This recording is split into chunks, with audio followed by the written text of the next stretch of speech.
Cubs run the Dodgers out of town. We talk the big trade deadline from Jed Hoyer and preview the Bears tight end room. Yeah, no side noise. Shot City Ben, Joey Sam, lock it in. Wind blow all the spin. Cause talk, yeah, tap in. And with a heartbeat, couple quick.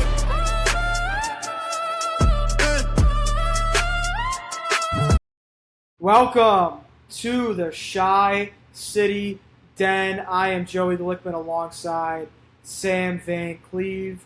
We're breaking down the biggest stories, biggest games, and all things Chicago sports. If it's happening in Chicago, we're talking about it. We have a massive show ahead of us. Talking Cubs, talking Bears. That's pretty much it. White Sox have been struggling. They lost again tonight to the Red Sox, who are red hot. 7 in a row for the Red Sox. Sam, where do you want to? Let's start with the Cubs. Where do you want to start? You want to start trade deadline, or you want to start the Dodgers sweep? Yeah, let's start trade deadline. Hit the nail on the head and get rolling here. Obviously, Jed and Co. had one of the more successful trade deadlines in recent memory. A trade deadline that me and Joe have been asking for quite some time now, it feels like. But a massive success of a weekend, last minute trade deadline for us. Clay Holmes, Ryan Zephyr-John, Kevin Gossman, and then Braxton Garrett, I believe his name is. Correct. He got optioned right away to AAA still. Coming back, and he hasn't really pitched in the bigs much the past few years, but he's a lefty, and we'll see what comes of it. But I'm more so intrigued of the big arms we got. We didn't get a controllable starting pitcher, but we did get a controllable back end reliever in Ryan Zephyr-John, who threw the past 2 days, and his stuff looks electric, Joe. Electric. Let's start with the move on Sunday night. Kevin Gossman. For Brett Bateman, I forgot Ty Southsea, I think is pronounced his name. I'm not really sure. So not really big time prospects. Kevin Gossman's a guy that started in the World Series last year against the Dodgers, has playoff experience, big game experience. He's started on opening day. He's been a team's horse for years and years. You bring a veteran presence into the club. It can only help this team. That was Sunday, and then the major day on Monday. It started with Zephyr-John for Moises Ballesteros, who I personally will deeply, deeply miss. But he just doesn't have a spot here. He doesn't have a spot in Chicago. And, I love the player that he was. He just didn't really click this year for him. Went down to Iowa, struggled there as well. And Jed pulled the plug. Jed made a move for a reliever with a lot of control. They offered Moises Ballesteros, and that got the deal done. And Braxton Garrett, it was originally going to be Reed Detmers. There was a report out there that the Cubs were acquiring Reed Detmers, and that fell through. It seems like, if at all, I don't know if a deal was in place or what. And then about 20 minutes later, they acquired Braxton Garrett, who is probably going to be in Iowa. He's going to report to Iowa. He's coming off a major injury. Can we see him in September? Maybe, maybe not. Who knows with the injuries that could possibly pop up. And I think the big trade of the afternoon was Clay Holmes and Tyrone Taylor from the Mets for Jefferson Rojas, who was one of our top prospects. Immediately becomes the Mets' top prospect, by the way. That's crazy. Well, the Mets are a terrible organization. Sam, I ask you this question. In a 3-game series, do you think Clay Holmes and Kevin Gossman get a start? Right now, I think absolutely Gossman does, Gauzy. just because of his experience, right? And how long it feels like the Cubs and Jed Hoyer have been hunting Kevin Gossman, even back to like his San Fran days. I was reading and listening in on Jed while he was in the booth over this past weekend. But I think Gossman, his playoff experience stands out right away. Obviously, took the game ball in Game 6 of the World Series last year, and pitched some very valuable innings for that Toronto Blue Jays team. They're going to miss him down the stretch, as they were surprise buyers at the deadline. But getting back to Yeah, the main point, they're not. yeah, I do think in a 3-game set, Gauzy is for sure one of those starters. Is Clay Holmes? I'm not sure, and I feel like that's going to be tested down the stretch, as we'll see. Both of them are scheduled to make their Cub debuts this weekend in Kansas City. But obviously, Clay Holmes is coming back from that broken fibula, so I'd love, I want to see him. His rehab starts have been awesome as of late, so I'd like to see Clay Holmes, get some run first before we kind of have that conversation of, getting the Rock in a playoff game or something like that, because I think Matthew Boyd deserves the Rock. He's given us some great playoff starts in recent memory. So I think Clay Holmes is kind of right on that bubble right now, and I think it really almost depends on his performance down the stretch here. Yeah, I think Clay Holmes. Thank God it. I mean, I don't think Jed would have traded for him if it was an arm injury he was coming off of. It was a broken fibula, kind of a freak injury, and Clay Holmes, in his sample size with the Mets this year, has been phenomenal for the Mets. That was a huge loss for the Mets when he went down, and I don't know how he's going to be when he comes back. It seems like he's ramped up now. Gosman's going to pitch on Friday. Holmes is going to pitch on Saturday. I think Boyd's going to get the start on Sunday. But, yeah, I mean, you bring a guy in Clay Holmes that can start for you. And also, Jed and Craig brought it up in the press conference on Tuesday, or was it Monday or Tuesday? Clay Holmes can also pitch in the back end of the bullpen if needed. He had a lot of experience as the closer for the Yankees for a few years. He's got experience in the bullpen. He's got experience starting. And either way, it's going to be a big lift for this pitching staff, getting really all three guys.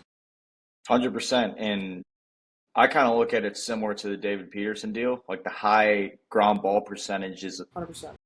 a match made in heaven with this team, I think. The platinum defense up the middle with Nico and Dansby. Obviously, the corners are phenomenal, and the outfield defense is exceptional, too. We're really the best defense in the league by a long shot, and maybe one of the better defenses we've seen recent memory, I'd say.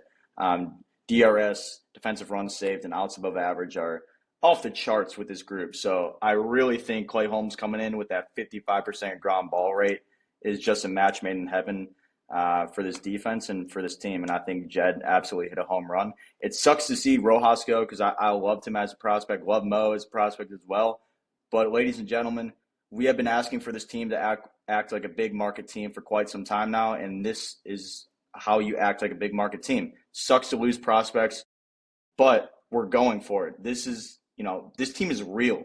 I think we have a real chance here down the stretch. We play Milwaukee, 7 times in September? So as long as we stay within that 5-6 game back range, the division is well in play. Right. What do you think? I was thinking about this on my way home. What do you think the Cubs need to get down to have a legit chance heading into that series, that first series? I was going to say 3 games. 4 games. I was going to say 3. Right in that range. That's fair. I think because one's a 4-game set, one's a 3-game set, correct? Yeah. So I mean, in order to take the division, you probably got to win both of those series, either 2-1 sweep or 3-1 sweep, to really take it. But I think that 3-4 game mark will heading into those series, those are going to be the biggest Cubs games in a long time, which would be awesome heading into September. And Cubs kind of have an easy schedule until then. I can read it to you. I know they got 1 tomorrow against Toronto, makeup day at 1:20. They got 3 with Kansas City, 3 with Washington, 3 with St. Louis, 3 with a free-falling White Sox, 3 with Seattle, 3 with the Diamondbacks, and then 3 with the Cincinnati Reds. Those are gettable series. Like they should win every They single are. series, and really gain some ground on the Brewers heading into that 4-gamer at Wrigley Field. This is exciting, Sam. It really is exciting stuff. I can wait for football season. It's really exciting that Jed went all in, and not only has this given the 26 guys in that clubhouse a lift, it's given us as fans a lift, us who cover the team a lift, and it's really been a jolt to my 100%. to my happiness the past month or so. I mean, Not really. What would you have said if when the Cubs lost to Pittsburgh to lose 10 in a row? What kind of drugs would you think that I would have been on if I would have said in August they would have swept the Dodgers to get the 17 games over? I would have thought you're crazy, but I mean that's baseball, Like it's part of 162, I guess, the 162 experience. There's gonna be ups, there's gonna be downs, but I mean this year has been unlike any other Cubs season I feel like I've watched. Like just the sheer amount of win streaks to losing streaks to the Crazy. highest of highs to the lowest of lows. This has been an absolute crazy adventure of a year. It sucks that we had to go through all the adversity in the pitching staff, but I feel like that's what makes a strong team is that we're still able to grind games out and win. And I really feel like that's a testament to how good of a manager Craig has been this year. Really feel like this dude the past couple of years hasn't gotten his flowers, and I mean rightfully so. He hasn't taken the division over Milwaukee yet, but I feel like he's had his most impressive year to date as Cubs manager. And I think he really did a nice job this week against the Dodgers. Let's talk about that statement series at 1060 West Addison. Let's start with Monday. Matthew Boyd struggled early, gives him a 3-run homer to Tommy Edman, kills the Cubs. Seriously kills the Cubs. And then they respond. Pete, home run. Seiya, home run. Oh, no, Pete didn't go deep that day, did he? I don't. No, he had two. Seiya, he had 2 hits. Seiya hit a homer. So many guys. Carson Kelly. Bush hit a homer. Kelly. Carson Kelly. It was a home run parade at Wrigley Field. I was there, so I don't really kind of disappointed. I don't remember who hit a home run. And they responded after going down 3-0 and really won the game comfortably. And then Tuesday, Javier Assad, man. I mean, this dude has been one of the bigger bright spots on this Cubs team this year. I really think he should stick in this rotation. Maybe run a 6-man rotation. He deserves it. He's definitely not going down to Iowa. That's for sure. No, or at not least a shot. If he goes down to Iowa, we're gonna have some real problems. You could call your brother Alec to take over for me, huh? No, seriously. I mean, Javier Assad needs to be up with this club for the rest of the year. 100%. And credit to you. I feel like you've been the biggest Javier Assad backer. He's been great. And dude, credit to old friend Mark Leiter Jr. from like 5 years ago talking about how valuable Javier Assad is to this ball club. And he went on record saying Javier Assad is one of the best pitchers in baseball. Thought that dude was on crack at the time. Now I get it, right? He will do anything for this ball club. He'll go out, start 6 innings, and grind them out on days that we need, pitchers to eat innings. He'll come in after an opener in the first inning and take the rock for 4 or 5 innings. Like he'll come out of the pen, he'll start. This dude is just an absolute rock, man. I love Javier Assad. He deserves to be in the starting rotation moving forward and get some valuable innings down the stretch and into October. He could be a Swiss Army knife in this postseason for sure. 100%. You can use him in so many different ways. Pocket of righties can use. I mean, his 2-seamer really looks unbelievable. And his velo's up. Dude, yeah, he's run it up to 96. Like, 96. Yeah, it's dude. awesome, dude. No, he's great. He's great. And I probably think he should start against Washington next week. Uh, and probably, I mean, Ray's been great as of late as well, but I think he's going to probably move to the bullpen as well as David Peterson probably. Maybe you might see a start or two from Peterson, um, but yeah, Javier Assad deserves to stick in this rotation. Um, and then this afternoon, Shoto was great once again. He's been great like the last like 6 starts or so, and the MVP race is officially over after today's game. PCA 2 home runs, 4 RBIs. I think it's fair to say that this MVP race is over. I know you would probably say that as well. Um, I mean, the prophecy is complete, ladies and gentlemen. We were never wrong. We were just early. I mean, this kid, we knew the type of ability this kid had in him. The bat was always there. It's just a matter of making a little tweak or having something click like that.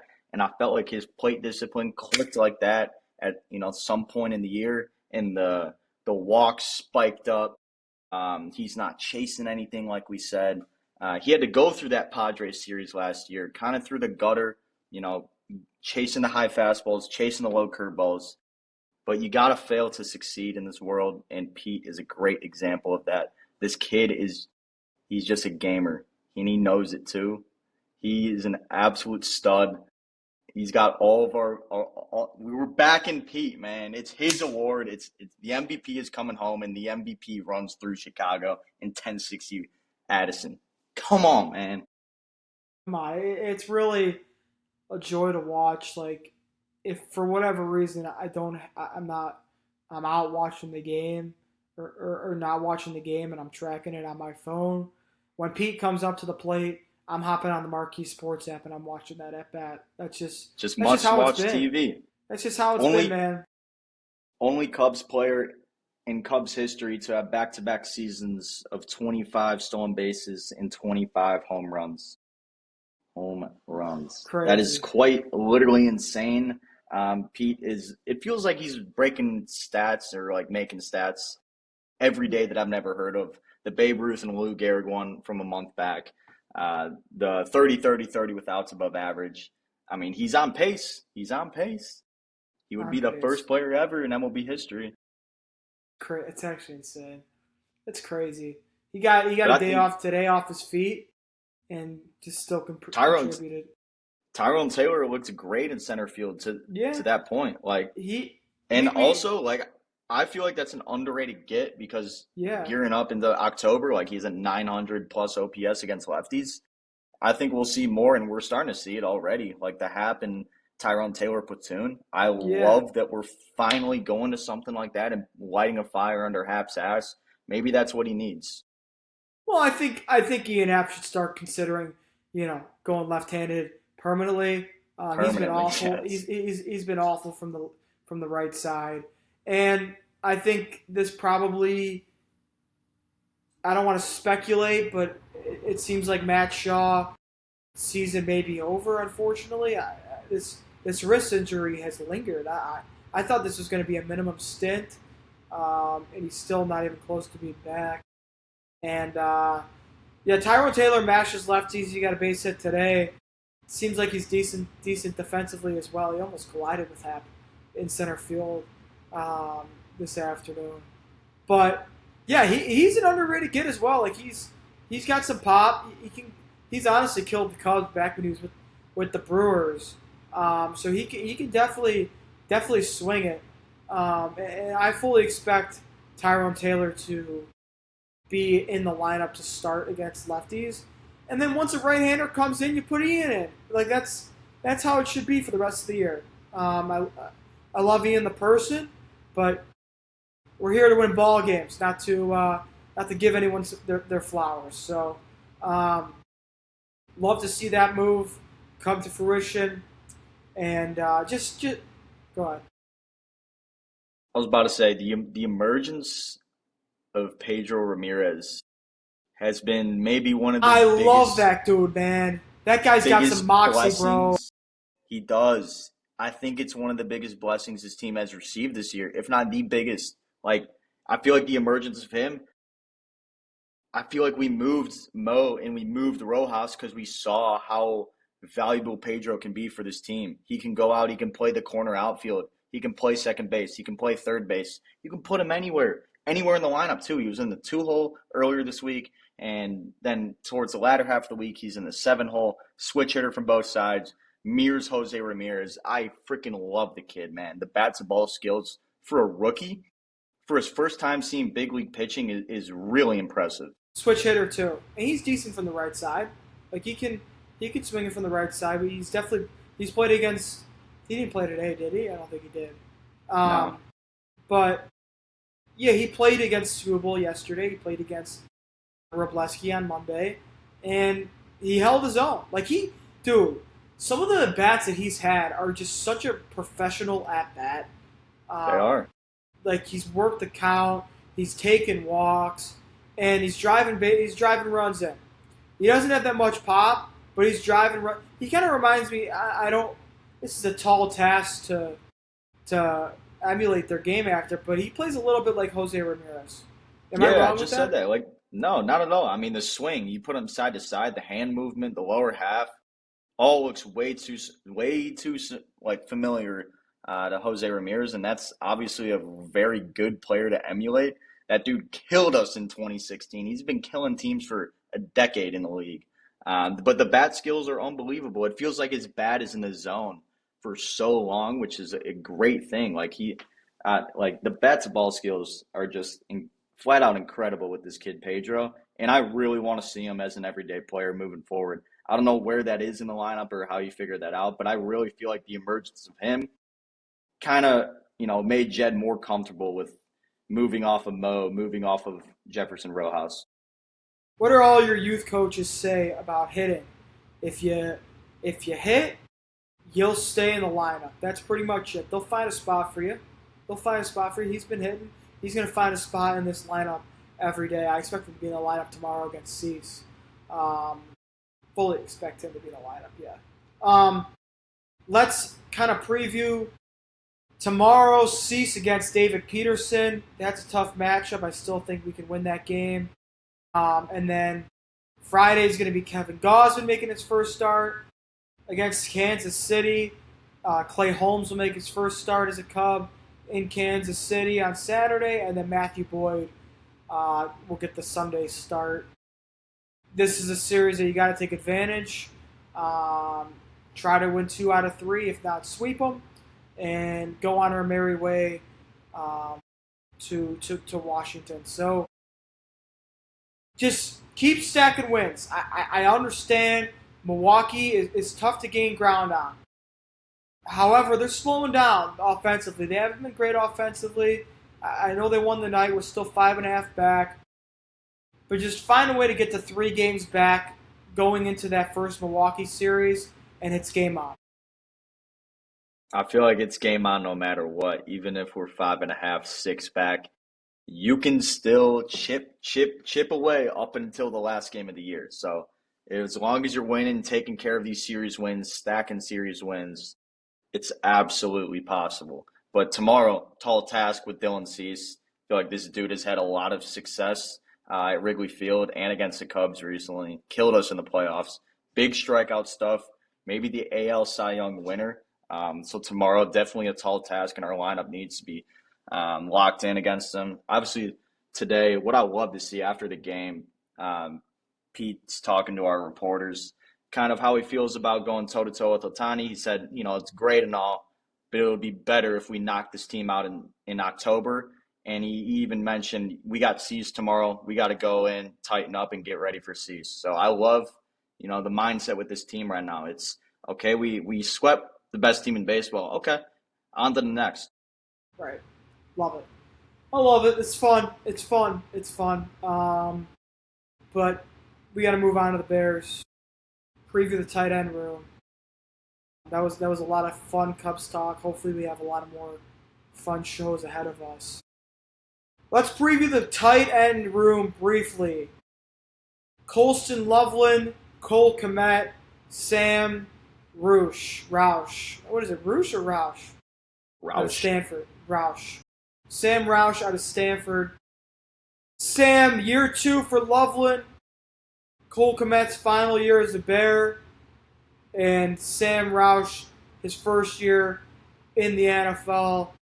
What are your expectations for this tight end room? Kind of headlining, for sure headlining Colston. Yeah. I think it's the best tight end room in the league, period. Wow, that's a crazy statement. Yeah. Okay. I think we're going to see, and obviously, the addition of Sam Roush is kind of a dead giveaway of what we're going to be as an offense, and that's going to be a heavy personnel team. We're going to be a lot of times in the 12, 13, the heavy looks with only 1 to 2 receivers out wide, I think, and we're going to play a lot of bully ball. We're going to run the ball a lot, and we're going to use our tight ends. We're going to use Roush a lot in the receiving game, I feel like. We're going to use all 3 in the receiving game a lot, I feel like. And I went on air last episode saying Colston's going to lead this team in receptions and receiving yards. I'm standing on that. I truly believe this kid is already a top 3 tight end in the league. Maybe by the end of the year, he's top 1.